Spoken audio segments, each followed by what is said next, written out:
बागेश्वर में 3 दिवसीय कांडा महोत्सव का शुभारंभ कार्यक्रम आयोजित किया गया। प्रदेश के मुखिया पुष्कर सिंह धामी ने महोत्सव का शुभारंभ किया। महोत्सव के शुभारंभ में स्कूली छात्रों ने रंगारंग प्रस्तुतियां दी। वहीं कार्यक्रम में मुख्यमंत्री पुष्कर सिंह धामी ने कई विकास परियोजनाओं का लोकार्पण भी किया। सीएम धामी ने कहा कि पीएम मोदी के नेतृत्व में प्रदेश में विकास हो रहा है। साथ ही उन्होंने आगे कहा कि महोत्सव में स्थानीय उत्पादों की बिक्री से किसानों और कारीगरों को काफी मदद मिलेगी।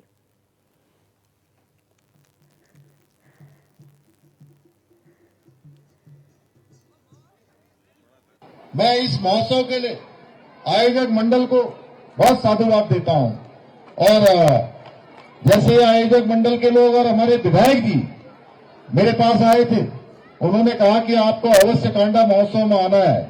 मैं सच बताऊं तो आज काफी व्यस्तता थी, लेकिन आप सबके बीच में आकर मुझे अपार हर्ष हो रहा है, खुशी हो रही है और अपने आप को मैं ऊर्जा से भरपूर पा रहा हूं। इसके लिए मैं आयोजक मंडल को बधाई देता हूं, क्योंकि आप लोग हमारी जो सांस्कृतिक धरोहर है वो हमारी नई पीढ़ी तक पहुंचाने का काम कर रहे हैं। भाइयों बहनों, आज हमारे देश के प्रधानमंत्री आदरणीय मोदी जी के नेतृत्व में एक और हमारी जो सांस्कृतिक विरासत है उसको पुनर्जीवित किया जा रहा है, वहीं दूसरी ओर local for vocal, make in India जैसी पहलों के माध्यम से हमारे जो स्थानीय उद्योग है, स्थानीय उत्पाद बनाने वाले हैं, उन सभी को प्रोत्साहित करने का काम किया जा रहा है। इस दिशा में हमारी सरकार ने भी कई महत्वपूर्ण योजनाओं की शुरुआत की है, ताकि स्थानीय उत्पादों को केवल राष्ट्रीय स्तर पर ही नहीं बल्कि अंतर्राष्ट्रीय स्तर पर पहुंचाया जा सके और उसका लाभ हमारे उत्पादन करने वालों को प्राप्त हो सके। हमारी सरकार ने एक जनपद दो उत्पाद, यानी कि एक जनपद दो उत्पाद योजना के माध्यम से स्थानीय आजीविका के अवसरों में आज बढ़ोतरी किया जाने का काम अनवरत रूप से आगे बढ़ाया जा रहा है। साथ ही राज्य के स्थानीय उत्पादों को राष्ट्रीय और अंतर्राष्ट्रीय स्तर पर पहचान दिलाने के लिए भी सभी प्रयास किए जा रहे हैं। हमारा लक्ष्य है कि आज बहुत सारे स्वरोजगार के काम, स्वरोजगार की योजनाएं सरकार चला रही है। हम चाहते हैं कि उन योजनाओं का लाभ हमारे नौजवान, हमारी महिलाएं उनकी योजनाओं का लाभ उठाएं और उनसे अपनी आजीविका को आगे बढ़ाने का काम करें और पलायन को रोका जाए। गांव में पर्यटन को बढ़ावा देकर स्थानीय निवासियों को रोजगार के नए अवसर प्रदान किए जाए। इस दिशा में हमारे होम स्टे भी आज होम स्टे जहां एक और देश और विदेश के पर्यटकों के लिए आकर्षण का केंद्र बन रहे हैं, वहीं स्थानीय युवाओं को रोजगार और स्वरोजगार के अनेक अवसर उपलब्ध करा रहे हैं। अभी मैं रुद्रप्रयाग जनपद के ऊखीमठ के पास के एक सारी गांव में गया था और उस सारी गांव में मैं आपको बताऊं कि एक गांव में 50 के लगभग होम स्टे निर्मित हो गए हैं और इतनी बड़ी संख्या में आज वहां देश दुनिया के लोग आ रहे हैं। आजकल के दिनों में भी होम स्टे पूरे के पूरे पूरी क्षमता के साथ चल रहे हैं। हमारी सरकार चहुमुखी विकास करने के साथ ही देवभूमि उत्तराखंड की सांस्कृतिक और धार्मिक विरासत को संरक्षित करने के लिए, उसको संवर्धित करने के लिए और उत्तराखंड का जो मूल स्वरूप है, जिसके कारण से हम देवभूमि के रूप में पूरी दुनिया में जाने जाते हैं और हम कहीं भी जाते हैं और हम उनको बताते हैं कि हम उत्तराखंड से आए हैं या हम उत्तराखंड के रहने वाले हैं, तो लोगों को हमारे प्रति देखने का भाव बदल जाता है। उनके मन में एक विश्वास का भाव आता है, एक श्रद्धा का भाव आता है, उनको देवों का स्मरण हो जाता है कि ये देवों के स्थान से आए हैं। तो इसको संवर्धित करना है, इसके मूल स्वरूप को बचाए रखना है। इसके लिए भी हमारी सरकार काम कर रही है। आज अनेकों काम, चाहे वो हमारे केदारखंड का विकास हो, बद्रीधाम, केदारधाम, इन धामों का पुनर्निर्माण, नवनिर्माण हो, या हमारे इस मानसखंड के अंदर मानसखंड मंदिर माला मिशन के अंतर्गत बनाए जाने वाले, नवनिर्माण किए जाने वाले अनेक हमारे मंदिरों, उनका नवनिर्माण और पुनर्निर्माण का काम तेजी से किया जा रहा है। और बागेश्वर से रेल से जोड़ने का सपना जो कई पीढ़ियों से लंबित था, लेकिन अब इस सपने को पूरा करने के लिए हमारी डबल इंजन की सरकार माननीय प्रधानमंत्री मोदी जी के नेतृत्व में सर्वे का काम पूरा कर लिया गया है। इस पर भी जल्दी ही कार्य हमारा प्रारंभ हो जाएगा और इस रेल लाइन के बनने से चंपावत, पिथौरागढ़, बागेश्वर जिले में विकास की अनेक संभावनाओं के द्वार खुलेंगे। भाइयों बहनों, आज चाहे वो हमारा सामा गांव हो, सामा गांव में बनी हुई तहसील हो, जिले में बनने वाला स्टेडियम हो, बागेश्वर जिले में हर वो विकास कार्य पूरा हो रहा है जिसका लंबे समय से यहाँ के लोगों को इंतजार रहा है। अभी विधायक जी बता रहे थे अनेक योजनाओं के बारे में, चाहे वो पेयजल की योजना हो या सड़क की योजना हो या अन्य अवस्थापना स्ट्रक्चर की योजना है, उन सभी योजनाओं पर प्राथमिकता से काम हो रहा है। भाइयों बहनों, इन योजनाओं को इस प्रकार से पूरा होना ये दिखाता है कि हमारी सरकार राज्य के विकास के लिए, राज्य के दूरस्थ क्षेत्रों के विकास के लिए किस प्रकार से काम कर रही है। भाइयों बहनों, हमारी सरकार ने प्रदेश के जो सांस्कृतिक मूल्य है, डेमोग्राफी को संरक्षित करने के लिए लैंड जिहाद हो या थूक जिहाद हो, ऐसी घृणित मानसिकता के खिलाफ भी कड़ी कार्रवाई करने के साथ ही प्रदेश में धर्मांतरण रोधी और दंगा रोधी कानून बनाने का काम भी किया है, इसको लागू करने का काम भी किया है। इसके साथ ही अब प्रदेश में जमीनें खरीदने वाले बाहरी लोगों की अब बहुत गहराई से और गहनता से जांच हो रही है। अगर कोई भी व्यक्ति इन नियमों का उल्लंघन करता है, उन नियमों का उल्लंघन करता हुआ पाया जाएगा या कर रहा होगा, उसके खिलाफ कड़ी कार्रवाई होगी। देहरादून में राज्य के पहले सौर ऊर्जा मेले का आयोजन किया जा रहा है। देहरादून के रेंजर्स ग्राउंड में आयोजित सौर कौथे का मुख्यमंत्री पुष्कर सिंह धामी ने शुभारंभ किया।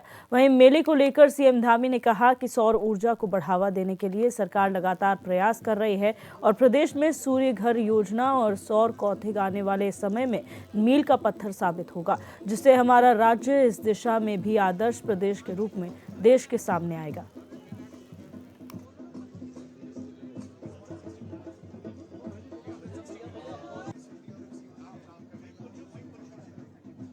भारत सरकार की योजना है, राज्य सरकार की योजना है, वो पहुंचे।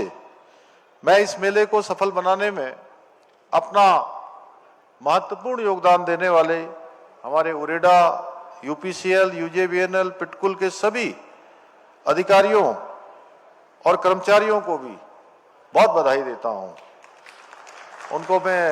उनका सबका अभिनंदन करता हूं।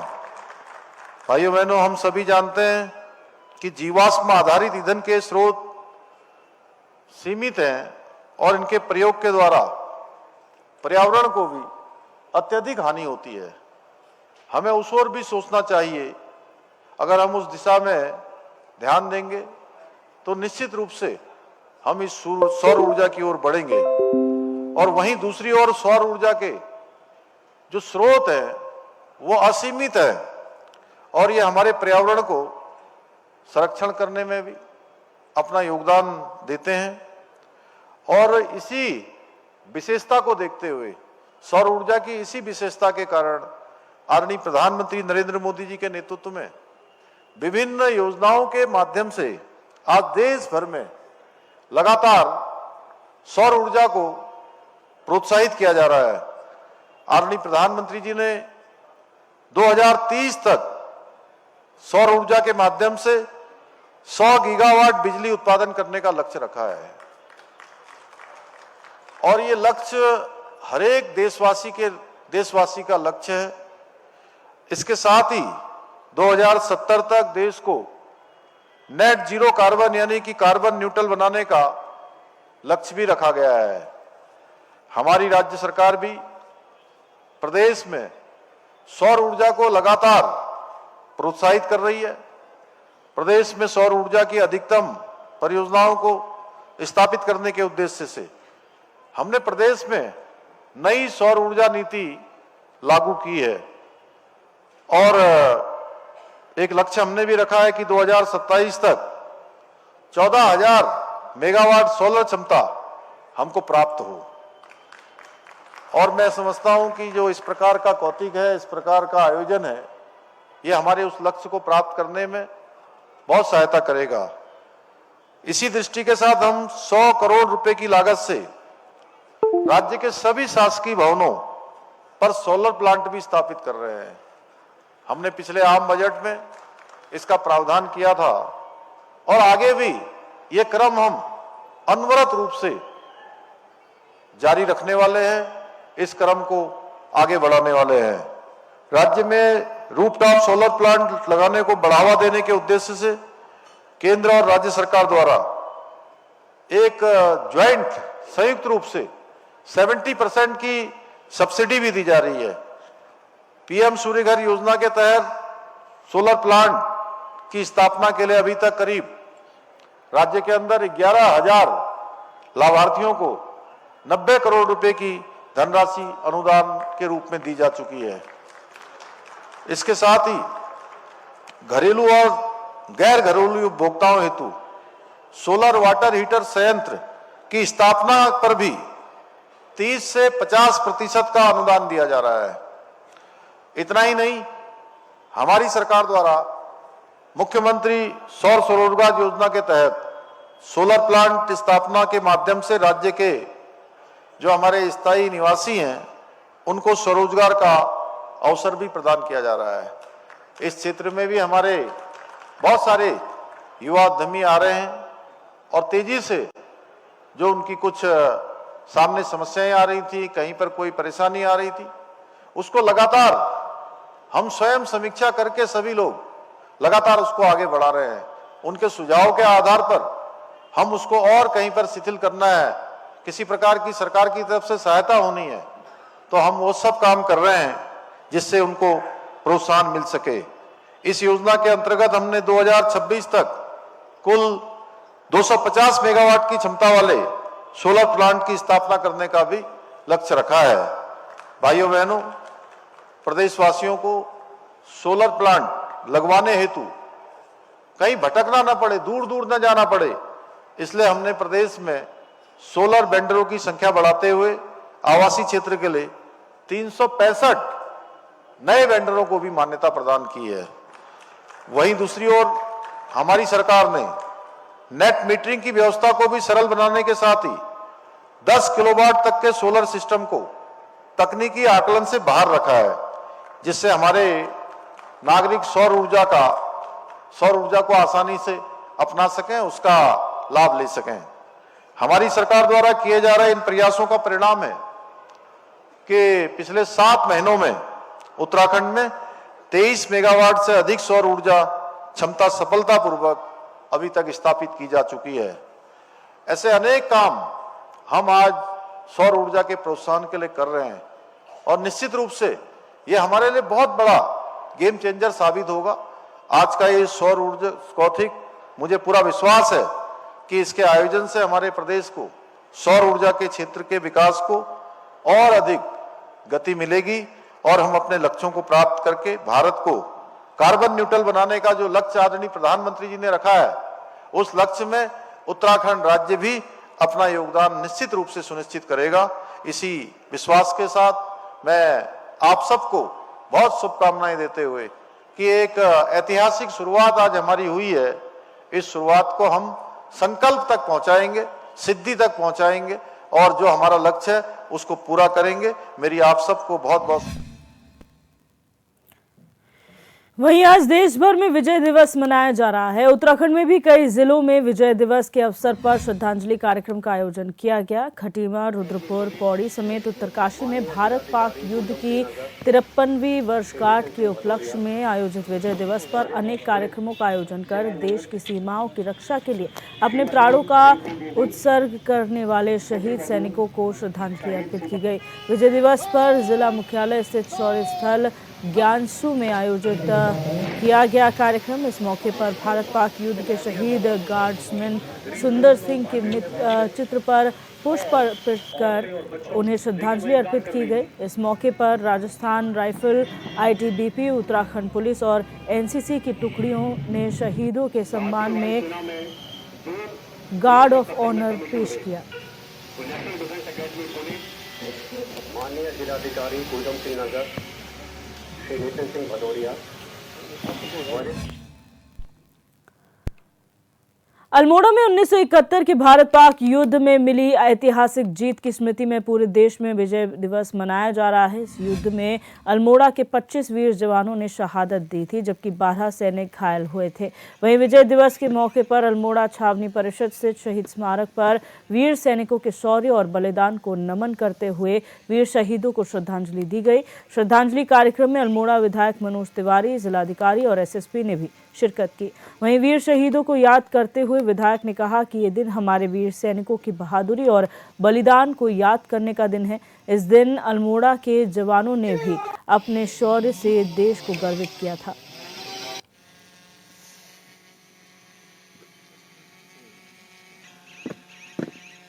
और बड़ी हम सबके लिए बड़ी फेमस आज ये बड़ा गौरवशाली क्षण है कि मधुमती उसमें भाग लिया। आज हम विजय दिवस मना रहे हैं और ये 16 दिसंबर 1971 को उनकी बटालियन को हमारे वीर सैनिकों ने, हमारे सैनिकों ने जो पाकिस्तान पे 14 दिन तक पाकिस्तान और भारत का युद्ध चला और उसमें विजय प्राप्त करी और पाकिस्तान के 2 टुकड़े करे। और सबसे खुशी की ये बात है कि 93,000 पाकिस्तान के सैनिकों ने बड़ी भारत में आकर आत्मसमर्पण किया। देखिए, विजय दिवस है और देश के गौरव का आज पर्व है। हमारे शहीदों को श्रद्धांजलि देने का जो है पर्व है। और आज के दिन बांग्लादेश का निर्माण हुआ था और पाकिस्तान को हमारी सेनाओं ने हराया था। विश्व इतिहास में अनुपम दिवस है और हम अपने सैनिकों को आज बधाई देते हैं और जो हमारे सैनिक शहीद हुए उनको श्रद्धांजलि देते हैं। नगर निकाय चुनाव को लेकर शासन स्तर पर तैयारियां चल रही हैं। ऐसे में निकायों में पदों और वार्ड आरक्षण की अंतिम अधिसूचना जारी होने के बाद 26 दिसंबर को निकाय चुनाव का कार्यक्रम घोषित होने की संभावना है। वहीं बीजेपी में दावेदारी भी तेज हो गई है। प्रदेश मीडिया प्रभारी मनवीर सिंह चौहान का कहना है कि पार्टी ने पहले से ही सारी तैयारियां कर ली हैं। जो जिलों के अध्यक्ष और विधायक गण हैं, उनके साथ प्रदेश नेतृत्व की बैठक हो चुकी है और संभावित व्यक्तियों पर विचार विमर्श हो चुका है।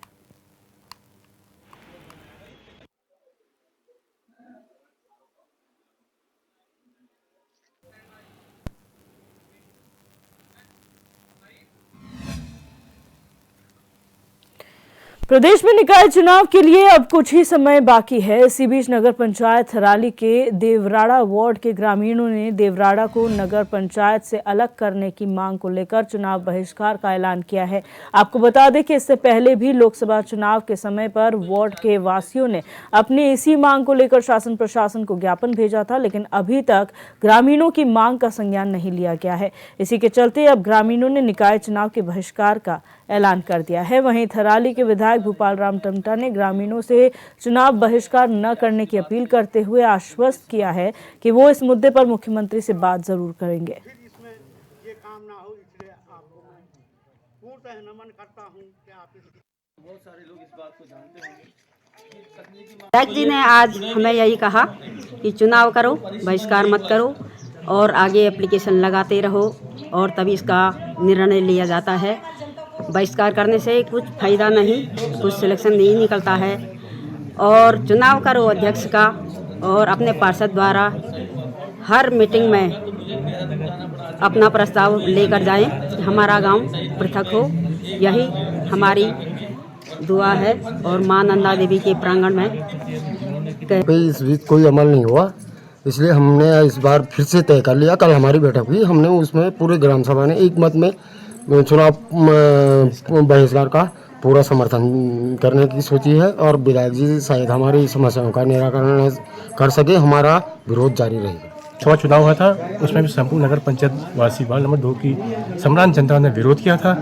आज नगर निकायों का चुनाव का बिगुल बज चुका है, सीटें सामान्य हो चुकी है, दावेदार अपनी तैयारी भी कर रहे हैं, लेकिन आज भी ग्राम सभा देवराड़ा की जनता जो कि तस है और देवराड़ा की ग्राम सभा विरोध करेगी और ये हमें विश्वास है।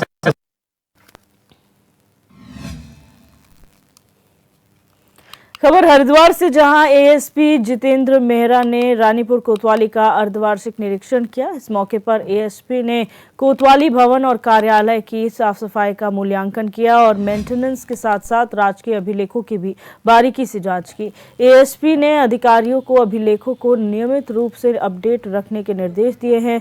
वहीं निरीक्षण के दौरान एएसपी ने कुर्की वारंट के मामलों का तुरंत निस्तारण सुनिश्चित करने और लापता हिस्ट्री शीटर्स को जल्द से जल्द खोजने पर भी जोर दिया।